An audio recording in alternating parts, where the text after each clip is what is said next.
قال الله تعالى في كتابه الكريم أعوذ بالله من الشيطان الرجيم يا أيها الذين آمنوا اتقوا الله حق تقاته ولا تموتن إلا وأنتم مسلمون يا أيها الناس اتقوا ربكم الذي خلقكم من نفس واحدة وخلق منها زوجها وبث منهما رجالا كثيرا ونساء واتقوا الله الذي تساءلون به والأرحام إن الله كان عليكم رقيبا يا أيها الذين آمنوا اتقوا الله وقولوا قولا سديدا يصلح لكم أعمالكم ويغفر لكم ذنوبكم ومن يطع الله ورسوله فقد فاز فوزا عظيما أما بعد.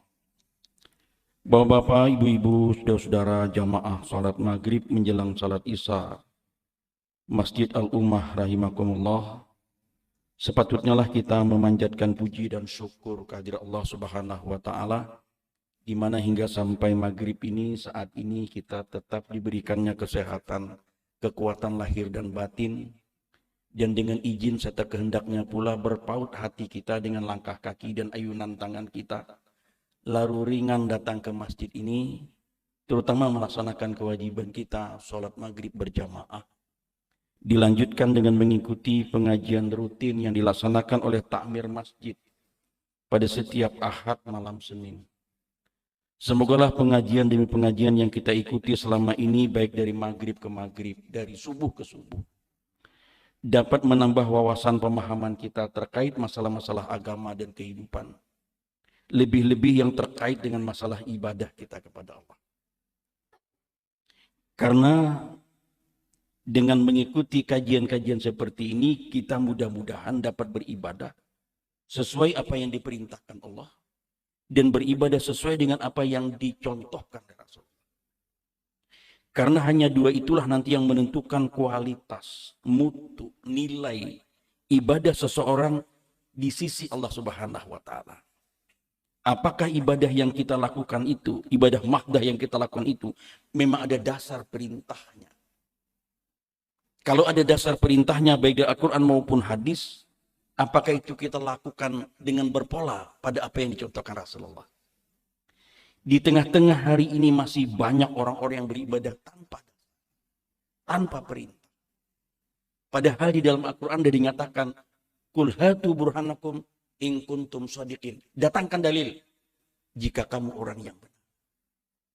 Di tengah-tengah hari ini masih banyak saudara-saudara kita beribadah tanpa berpola kepada Rasulullah. Padahal Rasul sudah terang-terangan menyampaikan, barang siapa yang melaksanakan satu amalan yang tidak pernah kami perintahkan, tidak pernah kami contohkan, bahwa raddun, amalan itu tertolak. Terang-terangan sudah ini. Tapi hari ini masih banyak orang yang melakukan ibadah tanpa dasar. Banyak orang beribadah tanpa berpola pada Rasul. Kita bersyukur hingga sampai saat ini kita tetap istiqomah.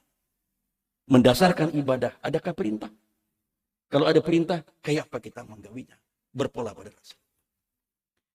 Dan kita bersyukur bahwa kajian-kajian kita, terutama di kalangan Muhammadiyah, masjid-masjid tidak boleh sepi dari pengajian-pengajian. Karena ini sebagai salah satu wahana untuk membentengi, menjaga jamaah kita. Jangan sampai terkontaminasi, tercemar dari paham-paham agama yang belum tentu bersesuaian dengan paham agama yang dipahami oleh Muhammadiyah. Di tengah-tengah hari ini membanjir melalui media sosial, apakah itu YouTube, Twitter, WhatsApp, Facebook, paham-paham keagamaan yang belum tentu bersesuaian dengan paham agama yang sudah dipahami kita. Jangan sampai jamaah kita tercemar, terkontaminasi dari beragam paham agama yang akhir-akhir ini membanjiri media sosial. Sehingga pimpinan pusat Muhammadiyah secara resmi menghimbau kepada warga Muhammadiyah, terutama takmir masjid, jaga masjid-masjid Muhammadiyah dari paham salafi wahabi. Ini apa namanya? Himbauan ini. Karena banyak masjid-masjid Muhammadiyah yang amaliyahnya sudah dikuasai oleh paham salafi wahabi. Kalau saya katakan salafi wahabi, kalau kita ini salaf, Muhammadiyah ini salafi. Salafi itu artinya kita mengembalikan kepada ajaran yang murni seperti apa yang diamalkan pada masa Rasulullah, pada masa sahabat, dan pada masa tabi'in. Mau dikembalikan, maka rujukannya Al-Quran dan Sunnah. Karena itulah Kiai Haji Ahmad Dahlan begitu datang mengajar dari Mekah sekian puluh tahun, melihat praktik keagamaan, timbullah bermacam persoalan. Lalu ingin memberantas TBC, takhayul, bid'ah, khurafat. Karena inilah yang mulai muncul, lalu ada gerakan. Nah karena itu maka kajian kita malam ini, saya ingin sengaja kita melihat di mana sisi perbedaannya mendasar antara manhaj yang digunakan oleh Muhammadiyah dengan Salafi Wahabi. Meski kita ini Salafi, Bapak. 30 tahun, 40 tahun yang lalu kami di Kalwa itu jabuhan Wahabi, sudah mulai sembahyangan. Kita ini dipadakan Wahabi, Bapak. Tapi akhir-akhir ini beban Wahabi itu sudah di ini. Karena salafus salih itu ingin mengembalikan ajaran yang murni. Seperti yang diamalkan pada masa Rasulullah, pada masa sahabat, pada masa tabi'in yang akhir-akhir ini sudah terkontaminasi dari berbagai macam amalan-amalan yang tidak bersesuaian dengan paham agama yang dikembangkan oleh Muhammadiyah. Nah lalu kita ada sedikit keresahan. Di dalam beberapa kurun terakhir ini ada varian-varian Muhammadiyah.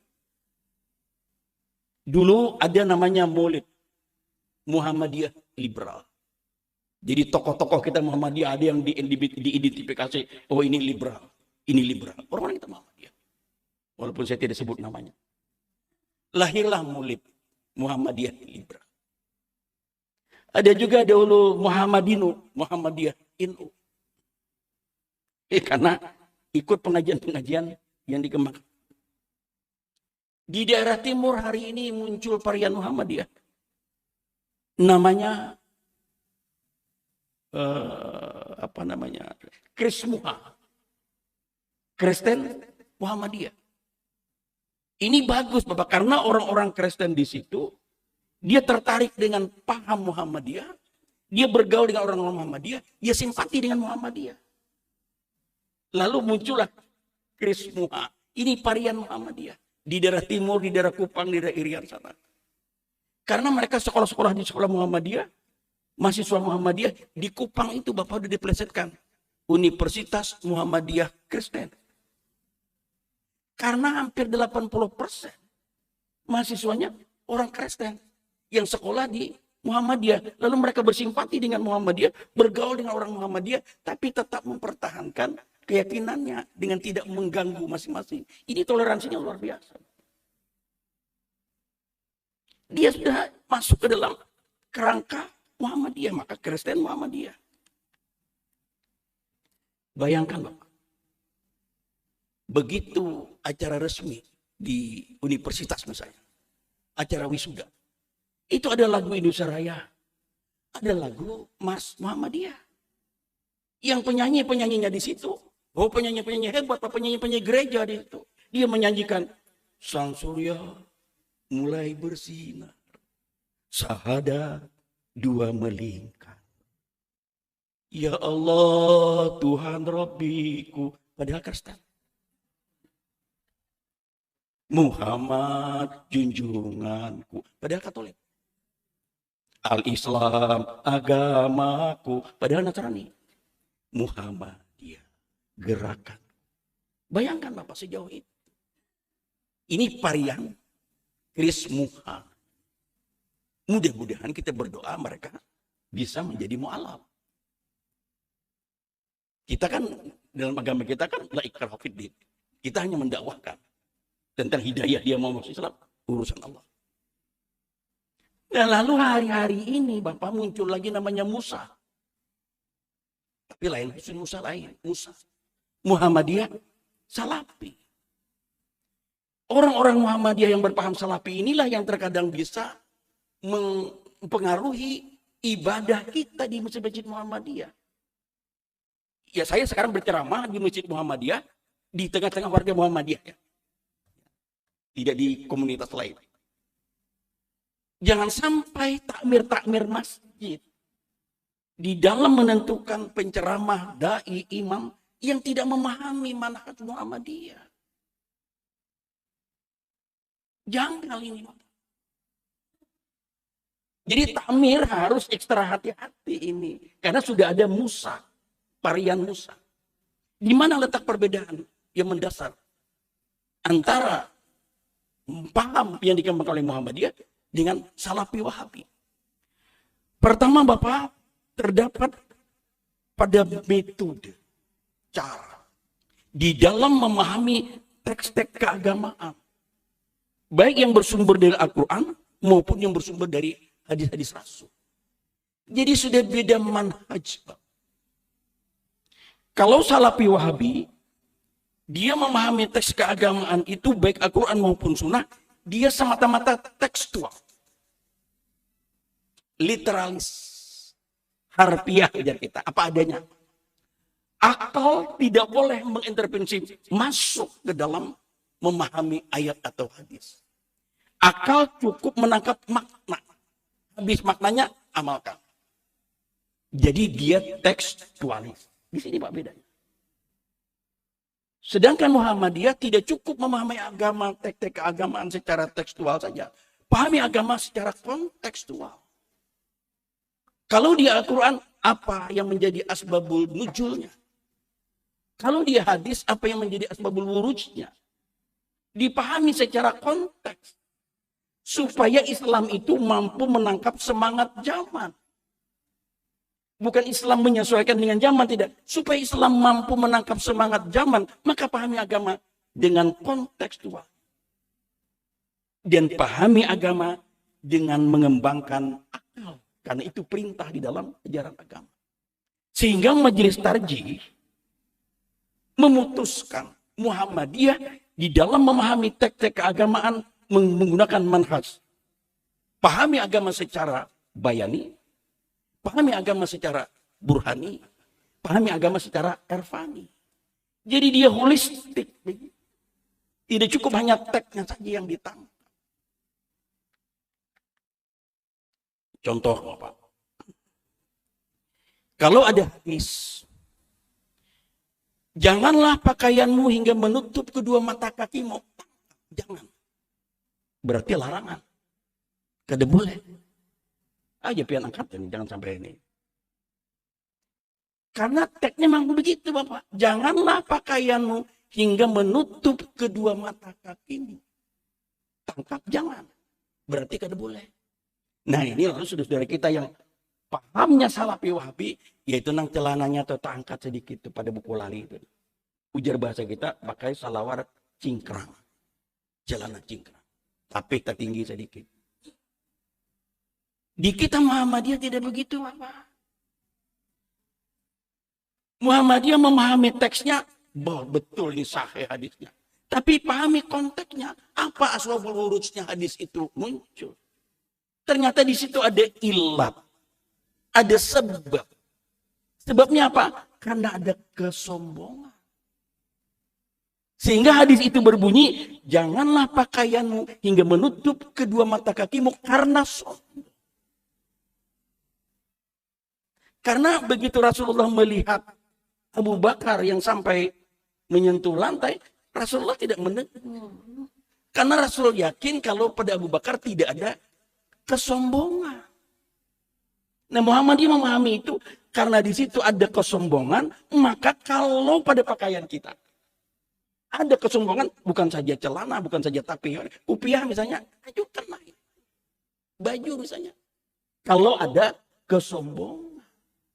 Ya, jadi sehingga dipahami hadis itu, janganlah pakaianmu hingga sampai menutup kedua mata kakimu karena sombong. Di sini Bapak perbedaan. Kalau Salafi Wahabi dia hanya menangkap makna yang terkandung pada teks-teks keagamaan. Kalau ada hadis Rasul misalnya. Berzakat fitrahlah kamu dengan makanan pokok. Apakah satu sak gandum, satu sak kurma, atau satu sak kismis? Berzakat fitrahlah kamu dengan makanan pokok. Tangkap makanan pokoknya. Nah, sehingga kawan-kawan kita Salafi Wahabi berzakat fitrah wajib dengan beras. Karena makanan pokok kita sini beras. Kada boleh berzakat fitrah dengan uang, dengan duit. Karena duit kada bisa dijarang. Duit kada bisa dimasak. Duit bukan makanan pokok, ada kalau dimakan. Ini. Di kita Muhammadiyah tidak begitu literik memahami.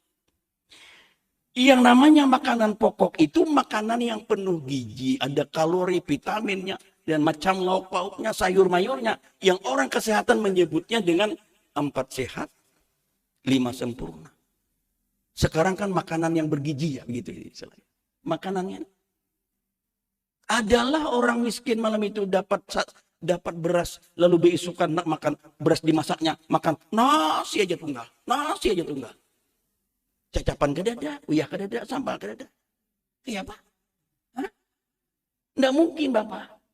Paling kada ada asam kamal, ada uyah, campuri banyu. Apalagi mau hendak makan bakar talang misalnya, luar biasa Pak. Apa barasnya unus misalnya, nambah kokos tuh, biar bakarin talang. Ada parung bejarang kali lagi. Luar biasa tuh Pak. Tapi mau nasi jadi makan, ini Muhammadiyah memahaminya. Jadi makanan pokok itu makanan yang penuh gizi. Kalau kurma memang makanan pokok itu lengkap Pak di situ anunya. Diteliti kurma itu ada kalorinya di situ, ada macam-macam di situ, macam lengkap itu. Tapi kata kalau nasinya ya karbohidrat aja Bapak. Aja pian makan nasi itu malam raya itu jangan makan bijang biwaknya. Hendak juga membanam iwak karing, hendak juga mah ubar waktu puyu ubar. Kalau puyu ubar tuh pai barasnya baras unus nih itu papuynya negan-neganan itu pulang cancangkan ramania baik. Miar tuh Bang diksa. Biasa lembek sama compet cancang ramania lah atau binjai baik, luar biasa. Lalu nikmat bahagia. Kamu nasi ya tuh. Nah, kawan-kawan kita Salafi Wahabi enggak bisa. Berzakat fitrah wajib dengan beras. Meskipun pada akhirnya bisa diakalami. Orang ini hendak berzakat fitrah sudah. Mendengar pengumuman Kementerian Agama, kalau zakat fitrah biasa makan beras unur 70.000. Bawa itu 70.000. Nah, aku hendak bayar fitrah 70.000. Oh, kada kawa, kami kada menerima duit. Nah, ini terjadi di Al-Ummah ini nih. Tahun berapa tuh di Al-Furqan itu hampur kami dapat duit itu. Orang sini kada menerima. Kada ingat lagi tahun berapa itu. Pernah terjadi. Jangan sampai terulang lagi di situ. Orang berfitrah ke Al-Furqan. Kenapa jangan di Al-Furqan? Dia ummah kada menerima duit. Ya, sini jangan minta duit. Nah, terkadang pun juga begitu bayar, lalu disediakan berjual beras di sini sakampel. Cak julang.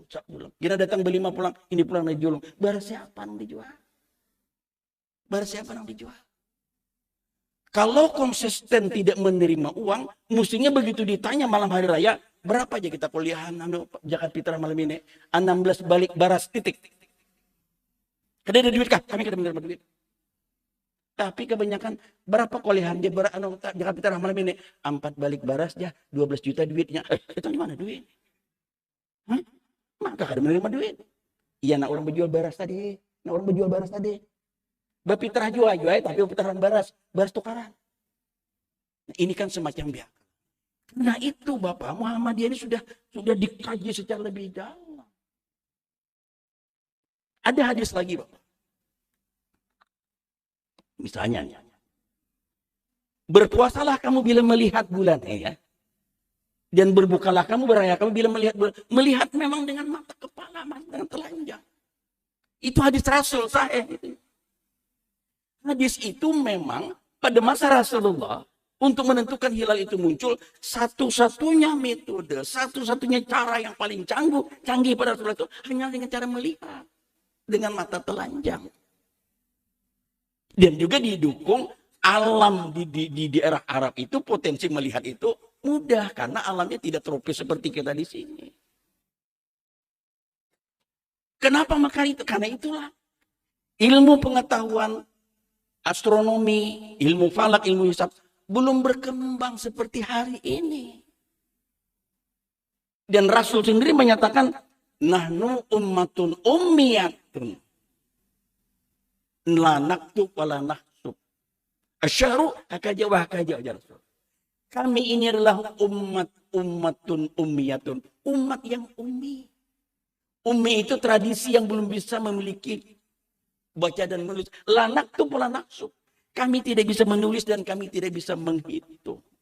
Bulan itu aja Rasul begini dan begini. Kadang-kadang 29, kadang-kadang 30. Itu dinyatakan oleh Rasul. Nah lalu sekarang Muhammadiyah mengubah metode ru'yatul hilal menjadi metode hisab hakiki wujudul hilal. Karena perkembangan ilmu falak hari ini sudah maju. Ilmu hisab sudah maju, astronomi sudah maju. Dan satu mata kuliah itu satu semester kalau belajar di fakultas hukum. Dan dengan mudah melihat munculnya hilal dengan cara menghitung. Dulu kita memang ru'yatul hilal juga Bapak. Orang Alabio itu bahari, kalau tahu arah itu tulak katapus. Tapus ada jembatan yang tinggi, berdiri di jembatan Tapus dulu, hendak melihat bulan ini muncul. Orang Alabio, orang tua bahari pasti tahu dia. Katapus, nah itu Hartapus dan Katapus. Ada Tapus itu jembatan, ini masih ada jembatannya, tinggi di situ. Naik ke atas itu, bahari itu. Hendak tahu, ini sudah kamu. Dulu memang 50 tahun yang lalu kita juga menggunakan hisab, menggunakan ilmu ru'yatul hilal. Tapi sekarang sudah berubah kita. Hanya mengubah metode, mengubah cara yang lebih akurat. Yaitu ilmu hisab. Dan menghisab itu peluangnya sudah ada di dalam Al-Quran dan hadis. Di dalam surah Ar-Rahman, Asy-syamsu wal qamaru bihusban. Matahari dan bulan itu beredar menurut perhitungan. Kan bisa dihitung. Di dalam surah Yunus ayat 5. Wa huwa alladzi ja'ala asy-syam'a diya'a wal qamara nuran. Wa qaddarahu manazila li ta'lamu adada sinina wal hisab. Ma laqallahu lajalika bil haqq yufassilul ayati liqaumin ya'lamun. Apa ujar Allah di sini? Wa huwa alladzi ja'ala asy-syam'a diya'a wal qamara nuran. Dialah Allah yang menjadikan matahari itu bersinar. Wal qamara nuran, bulan itu bercahaya. Jadi bulan itu bercahaya setelah mendapat sinar matahari, lalu memantulkan cahayanya ke bumi. Wa qaddarahu manazil. Dan Allah menetapkan perjalanan bagi bulan-bulan itu. Sesuai dengan orbitnya. Untuk apa itu? Ayat itu berlanjut. Lita'lamu adada sinina wal hisab. Agar kamu mengetahui bilangan tahun dan perhitungan waktu. Tidaklah Allah menjadikan itu kecuali dengan hak, dengan benar. Yufasilul ayati liqaumnya. Itulah bagian dari tanda-tanda kebesaran ayat-ayat Allah bagi orang yang mengetahui, bagi orang yang berilmu. Jadi kita gunakan kemampuan nalar sebagai pengungkapan ilmu kita untuk memahami. Coba itu pengetahuan itu kan untuk memudahkan kita beragama. Kalau kita mau mengikuti dengan melihat meru'yat tarut, dahulu memang orang bila jam Johor jam 12 waktu. Bila asar jam 3 waktu. Bila maghrib jam 6. Bila isya jam 7. Bila subuh jam 5. Itu aja. Ada tidak mau hisap lagi. Hari ini sudah jam 12 lewat 20 berapa. Kalau subuh jam ini 5 lewat sekarang. Sudah ada perhitungan waktu itu. Karena sudah punya kemampuan untuk menghitung. Dan itu hasilnya lebih akurat. Kalau mau konsisten dengan Rasulullah, tajak dulu tongkat di muka masjid. Iya, hari ada hujan. Hari hujan, bisa tak para asar sembilan juga. Gak ada lagi itu zaman itu Bapak sekarang. Nah karena itu maka dengan menggunakan ilmu hisab hakiki wujudul hilal, kita sudah bisa menentukan kapan terjadinya perpindahan bulan. Syarat gerhana aja sudah 5-6 bulan yang akan datang. Sudah dari kalender kita. Lalu kita menyiapkan siapa hatibnya, siapa imamnya, membuat pengumuman. Dini hari tengah malam kita gawi. Tapi kalau kalian menggunakan ilmu hisab, gerhana malam ini, apabila sembayangan. Bulan yang sudah ketinggalan, sudah bulan kita sebut lagi. Mana bagi hewan orang, siapa imam. Padahal sholat gerhana itu tidak pernah ditinggalkan Rasul.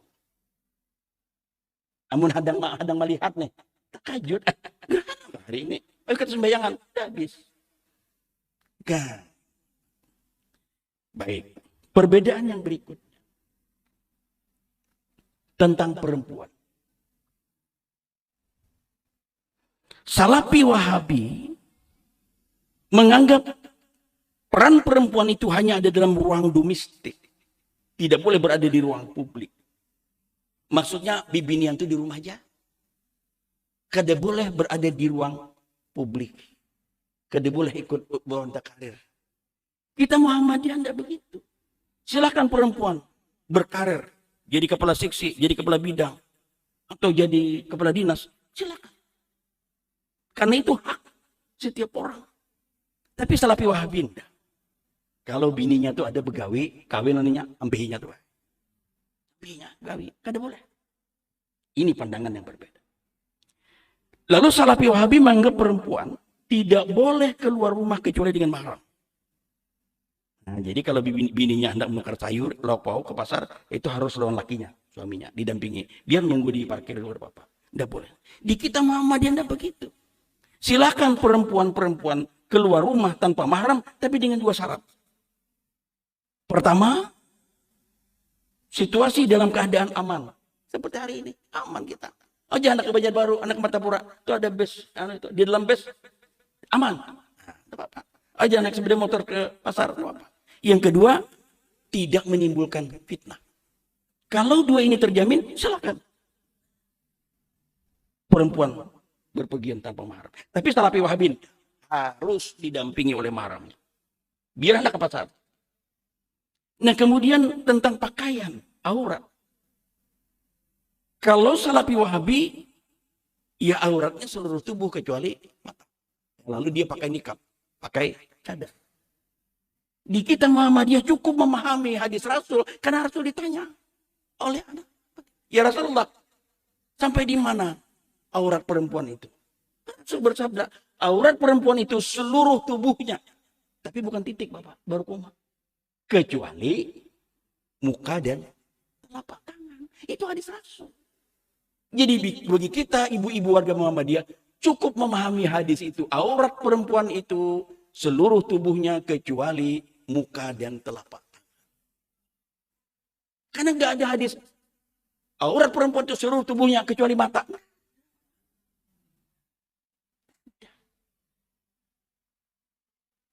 Nah, ini kita harus pahami. Salafi Wahabi untuk laki-lakinya tidak boleh menutup apa namanya dua mata, harus naik ke atas. Dan laki-laki bagi Salafi Wahabi itu wajib pakai jenggot, pelihara jenggot. Bagi kita Muhammadiyah memahami jenggot itu lihya, istilahnya lihya. Silahkan bagi laki-laki yang berpotensi tumbuh jenggot, pelihara jenggot, itu sunnah. Rawat jenggot. Tapi kalau tidak berpotensi jenggot, ya dilarapnya ada apa-apa. Bisa kayak ulunnya, di sini sahular, ke situ sahular. Hah? Daripada kada karuan untuk ke sini, larap. Tapi ngerti lah, dilarap tuh lah. Dilarap tuh apa yang bahasa kami bahari itu. Dilarap nih jenggot nih. Daripada di sini sahular, situ sahular.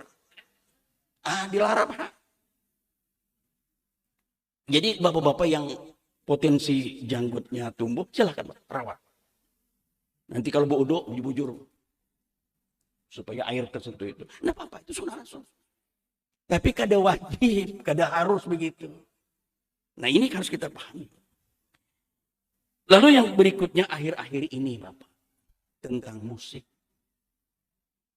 Salafi Wahabi mutlak haram. Karena memahami teks hadis. Memang ada hadis Rasul, saya di zaman, nanti datang suatu masa, suatu zaman, ada orang yang menghalalkan zina. Ada orang yang menghalalkan sutra, ada orang yang menghalalkan minuman keras, dan ada orang yang menghalalkan alat musik. Tetapi setelah dipahami konteks itu, kalau haramnya zina, jelas dalam Al-Quran. Kalau haramnya minuman keras, jelas dalam Al-Quran. Tapi haramnya alat musik. Muhammadiyah tidak langsung menyatakan itu haram. Karena alat musik ini Allah. Tergantung penggunaannya. Malah bagi Muhammadiyah, musik bisa dijadikan sebagai media dakwah.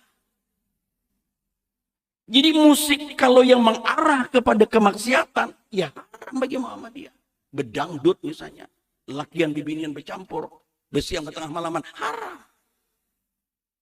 Tapi kalau musik digunakan untuk sarana meningkatkan keimanan, ketakwaan, cinta tanah air, cinta Rasulullah, ya dibolehkan di Muhammadiyah. Tidak apa-apa musik, tergantung Bapak. Karena dia Allah. Jadi di Muhammadiyah itu ada musik, ya tidak apa-apa. Muhammadiyah mendirikan drum band. Muhammadiyah mendirikan marching band. Tapi drum band, marching band yang aransemen lagu-lagunya ditata dengan lagu-lagu yang Islami. Kostumnya, pakaiannya, pakaian yang Islami. Tidak ada yang haram di situ. Konten-konten lagu-lagunya, lagu-lagu yang menggugah cinta pada tanah air. Tidak apa-apa di sini. Sehingga seni bagi Muhammadiyah itu malah media dakwah. Bagaimana lagu Sang Surya Bapak? Kontennya itu kalau kita pahami luar biasa. Kalimat tauhid ditampilkan di pertama di situ. Diiringi dengan musik-musik. Musik yang halus itu. Allah itu indah dan senang suka kepada yang indah-indah. Saya Bapak kalau mendengar lagu Sang Surya itu dinyanyikan dengan resmi dan hikmat, terkadang sering meneteskan air mata. Jadi tidak haram, apa yang haram di situ? Sang Surya tetap bersinar, syahadat dua melingkar, warna yang hijau berseri membuatku rela hati. Ya Allah, Tuhan Rabbiku, Muhammad junjunganku, Al-Islam agamaku, Muhammadiyah gerakanku. Apa yang haram Bapak di situ? Kalimat tauhid pertama dipasang di situ. Makanya orang-orang Kristen tadi ngomong, ya Allah Tuhan Rabbiku pada Kristen. Ini dakwah kita. Jadi musik Bapak tergantung penggunaan. Ulun bahari lagi halus. Masih kakak-kakak kada ngerti. 2 malam yang lalu orang bawayang. Ujar arwah Abah Bahari, sidin mambarakan wayang itu haram. Sidin pembakal. Gigir orangnya nonton wayang, padahal kan nonton wayang haram. Datangi orang baik ke rumah. Patuan dia sidin, apa geram dasarnya alasannya? Maka patuan memadahkan wayang itu haram. Apa geram dalilnya? Adakah Qur'annya, adakah hadisnya? Datangan orang baik. Sidin madahkan haram, wayang haram. Maka orang di kalau bari itu 2-3 bulan sekali kumpulan duit bawa wayang orang.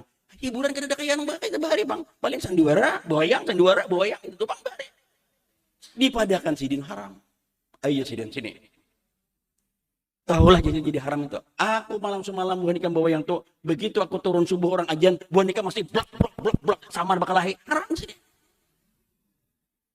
Orang ini masih ajan, sudah ajan baik. Ini masih lagi namakan rara papatinanya nih itu. Kan dengar kali suara ajan. Bakalah ilon apakah pendawat apakah dengar tinjau kita lagi halus. Maka dengaran wayang ini mulainya pada tengah malam. Kami dulu wajah wayang jaro. Bata aja kan gunungnya itu tuh. Guringan nih bata tikar itu. Tak guring bapak tengah malamnya mulai. Subuh na iyanya na orang ajan itu haram jadi. Oke itu kan bakal ya haram. Artinya apa? Tergantung. Nah ini beda-beda kita dengan Salafi Wahabi. Karena itu maka takmir masjid harus ekstra hati-hati nih. Jangan sembarang panggil orang. Kalau mundar-mandir di ceramah di masjid-masjid Muhammadiyah. Tapi begitu hari raya berbeda. Karenanya Salafi. Nah ini gak murid sendiri. Salam misalnya. Kalau orang-orang Salafi, dia tidak mengizinkan salam dengan salam yang sempurna. Wabarakatuh. Tidak. Jadi kalau ada imam-imam yang anti terhadap salam wabarakatuh, ini perlu diperhatikan ini. Untung aja bang di sini kan ada. Ulunnya jadi wani papandir di sini karena di sini kan ada. Di sini imamnya semuanya lengkap dengan wabarakatuh seperti tadi imam dari Sabah. Saya malam ini Pak membawa buku putusan tarjih. Orang tarjih ini udah orangnya alim-alim Bapak. Di dalam putusan tarjih ini di bab di halaman 191 ini tentang ucapan salam penutup tambahan wabarakatuh. Dijelaskan di sini Sahih hadisnya. Namun kita bacakan hadis yang banyak tentang wabarakatuh ini, kada cukup waktu pulang kita. Tapi ini buktinya. Salah satu dari hadis itu berbunyi an wa'il wala salaitu an nabi sallallahu alaihi wasallam fa kana yusallimu an yaminihi assalamualaikum warahmatullahi wabarakatuh wa an shimali assalamualaikum warahmatullahi wabarakatuh. Apa ujar di sini? Dari Wa'il yang diuraikan oleh beliau bahwa saya sholat bersama Rasulullah, maka beliau mengucapkan salam ke kanan, assalamualaikum warahmatullahi wabarakatuh, dan beliau mengucapkan salam ke kiri, assalamualaikum warahmatullahi wabarakatuh. Hadis sahih, Bapak. Nah, jadi kalau ada imam nanti yang alergi dengan salam lengkap ini, tamirnya siapa ini? Hah? Ini nanti kita catat nih. Jadi siapa tamir ya? Kalau memang banyaknya hadis tentang assalamualaikum warahmatullahi memang banyak itu. Tapi assalamualaikum warahmatullahi wabarakatuh juga ada. Nah, sehingga Muhammadiyah melazimkan, bukan mewajibkan, melazimkan dengan salam yang lengkap. Karena ada hadis di luar salam, begitu orang masuk, assalamualaikum, dapat 10 ya Rasul. Assalamualaikum warahmatullahi 20 ya Rasul. Lalu ada yang masuk bilang, assalamualaikum warahmatullahi wabarakatuh, 30 ya Rasul dapat. Amun ada duit 10 juta, lah, lawan 30 juta. Nyata kita ngambil 30, Bapak. Hah? Tapi bagi kita kada jadi masalah mau salam yang assalamualaikum warahmatullahi sahih, tapi jangan menganggap salam yang lengkap itu hadisnya dhaif. Nah, ini jadi masalah, Bapak. Ini jadi masalah. Lalu kalau Salafi Wahabi ini menganggap salam wabarakatuh itu hadisnya dhaif sehingga kada mau pakai itu. Nah, nyaman depan dia orangnya kada ada di sini nih. Aku jika di masjid lain juga pikir juga ini karena tahu bahwa di rumah ini semua imamnya lengkap dengan assalamualaikum warahmatullahi wabarakatuh. Jadi sekali lagi takmir masjid harus ekstra hati-hati di dalam memanggil penceramah. Harus juga penceramah ini paham dengan manhaj yang digunakan. Saya minggu yang lalu juga salat Jumat. Habis salat Jumat kan ada ba'diyah Jumat ya. Muhammadiyah kan memegang teguh hadis Rasulullah itu salat Jumat itu 4 rakaat. Tapi imamnya cuma 2 rakaat. Nah, ini belum paham lagi dengan manhaj Muhammadiyah ini. Jadi imamnya itu harus juga 4 rakaat karena itu hadis sahih. Ya kalau kita mau berprasangka baik ya mungkin 2 rakaat di sini lalu 2 rakaat di rumah. Itu boleh jadi, tapi ya begitu kita melihat cuma 2 rakaat, rumahnya jauh, nah ini belum tentu lagi kita jauh, sehingga tinggal di pasar lain pulang kisah. Lain kalau Rasulullah begitu turun ya rumah ya masjid. Jadi 4 rakaat itu bisa dikerjakan langsung 4 rakaat 1 kali salam. Muhammadiyah melazimkan itu. Meskipun bisa juga 2 salam naik lagi salam 4 rakaat juga. Tapi kalau 2 salam kada bergerak lagi, kada berdiri lagi. Nah ini kada sesuai dengan manhaj yang dipahami oleh Muhammad. Nah, jadi sekali lagi takmir masjid ini, mana Pak Yamin ke takmirnya? Amin lah, hati Amin jaga masjid kita ini. Jangan sampai di sini kehilangan tongkat sekali lagi, Bapak. Paham lah pian mengupadakan kehilangan tongkat? Paham? Gak ada muka paham yang kita pecahkan lah. Karena di sini kan pernah terjadi itu. Jadi kalau istilah saya, kalau ada bara, ini ada bara api sudah nih. Cariakan karung basah. Paham lah pian? Kalau sudah mandilap, ini pemadam nang turun kalau lu ngalih. Jangan sampai mandilap pajahi lawan karung basah. Kalau sudah ada indikasi-indikasi yang tidak bersesuaian dengan ini. Nah, ciri yang ketiga Bapak dari Salafi Wahabi, dia mengisolasi diri. Dia kada mau mendengar ceramah seperti ini karena ceramah seperti ini ceramah ahli bid'ah. Jadi kalau dia sholat di sini, kalau kita mau sholat ceramah, dia mesti keluar secara demonstratif. Dia menganggap lebih berpahala baru caw pandi di luar daripada mendengar ceramah ahli bid'ah. Oh kita daripada kan ahli bid'ah juga. Nah alhamdulillah di sini kan ada depan keluar ini. Kalau nya Salafi berarti begitu keluar ya Pak. Karena dia menganggap ceramah-ceramah kita ini seperti nempel ke kulit, seperti orang penyakit panau. Nyatu dengan kulit, berbahayanya nih. Kedua ini yang mendengar kita ini. Karena baju kita melengkap. Jadi bagi mereka lebih berpahala bepandiran di luar menunggu Isya daripada mendengarkan ceramah ahli bid'ah, maka dia lalu keluar.